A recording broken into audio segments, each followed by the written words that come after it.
When your judge orders you not to speak about your child custody case, your judge is issuing a content-based prior restraint that is most likely unconstitutional in most cases. What your judge is doing is presuming that talking to your child about your case would be harmful to your child, and presuming that he or she has authority to prevent this type of harm. Both presumptions are extremely problematic, and if you could challenge these prior restraints before an honest, neutral, and impartial judge, you would likely win. However, if you have more than 2 months' experience in family law, you likely already know that you're not going to find an honest, neutral, or impartial judge in family law. They simply don't exist. The fact that they walk into the proceedings predetermined to act in your child's best interest already shows that they're biased against you. They're neither neutral nor impartial. And they're not independent because they're doing exactly what the legislature commands them to do. They are exercising their judicial discretion in a manner that the legislature has dictated. Legislature cannot dictate to judges how to use judicial discretion, but they're all overlooking that.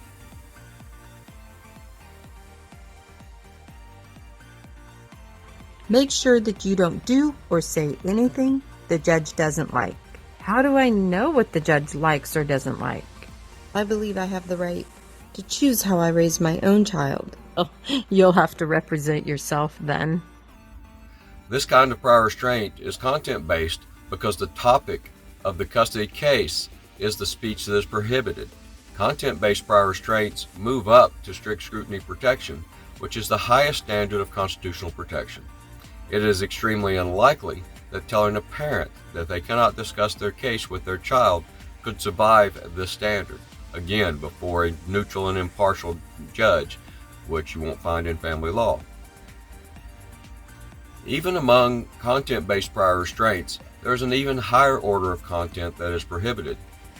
These are called viewpoint-based prior restraints, which are a special type of content-based prior restraint. This is when the government limits expression based on the content, where the content is determined by a government opinion, and the restraint shows favoritism by the government to one side or the other of a debate. A judge telling you that you can't talk to your child about the other parent would be content-based.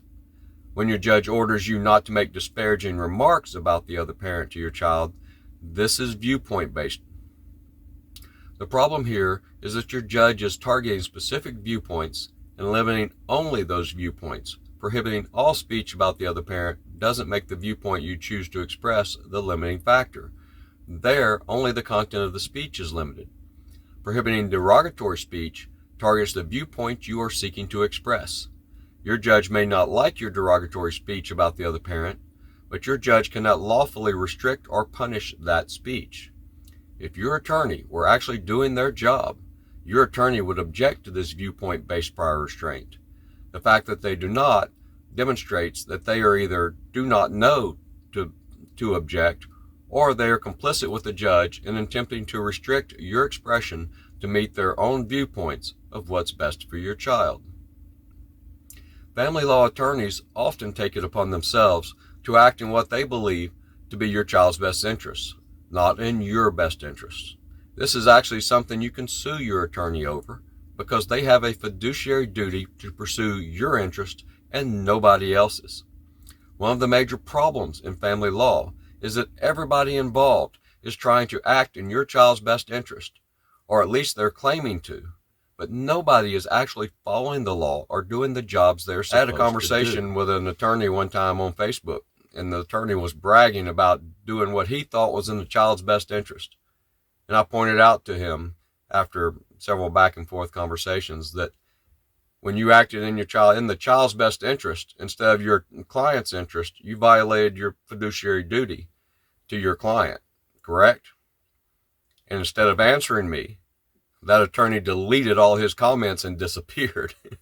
The reason he did that is because he can be sued for acting in the child's best interest. He has an obligation, a legal obligation called a fiduciary duty to act in his client's best interest, not his client's child's best interest. The prior restraint doesn't have to be so direct or so narrow. When your judge limits the times, the places, or the manner in which you can speak with your child, based on your judge's opinion that your speech isn't as good for your child as the other parent's speech is, your judge is issuing a viewpoint-based prior restraint. This is because your judge is targeting your parental expression with your child as less than best, and therefore is targeting your speech for limitation precisely because the viewpoints you generally express to your child are disfavored by the judge.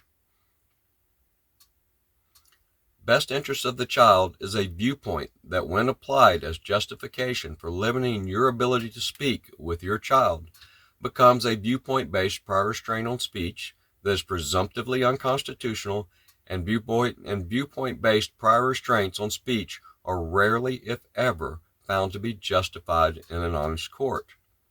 So the federal courts may rarely, sometimes, but rarely, approve a content-based prior restraint if it meets some very, very tough criteria under strict scrutiny. But I'm unaware of any case where the Supreme Court or even a federal appeals court has approved a viewpoint-based prior restraint on speech.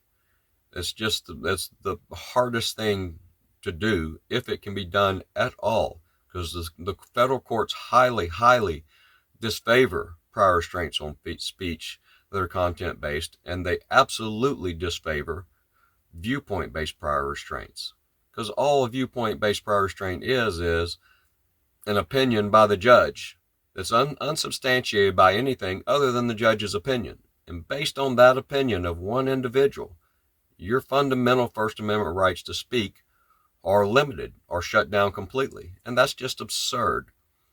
And the Supreme Court agrees that that's absurd. So what we very clearly need to be doing is challenging these prior restraints on speech that these judges are issuing. And simply by objecting in the hearing when the judge orders it, and then when you receive the written orders, filing a written objection to it again, calling it out as what it is. It's a content-based or a viewpoint-based prior restraint on speech.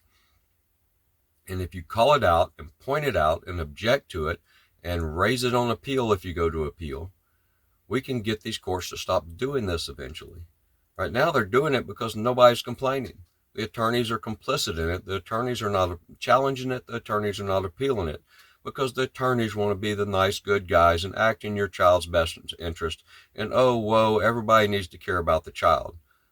None of those people have any accountability for caring for your child. Only you as a parent have accountability. They want to throw out their opinion and compel you to follow their opinion, and then they wash their hands and go away. They're not going to be accountable for any harm it does to your child after they've gone their own way. And that just makes it pathetic and cruel and evil when these people throw out their opinions and try to force you to follow their opinions when they lack any accountability whatsoever. And the judges are far worse, because beyond lacking any accountability, they have absolute immunity from intentionally and maliciously harming your child. And yet these are the people who are making these decisions for your children. You need to confront them. You need to tell them that it's wrong, and you need to challenge them. Take it all the way up. Point it out. Make everybody see that what these judges are doing is unconstitutional, it's illegal, and it's pure evil.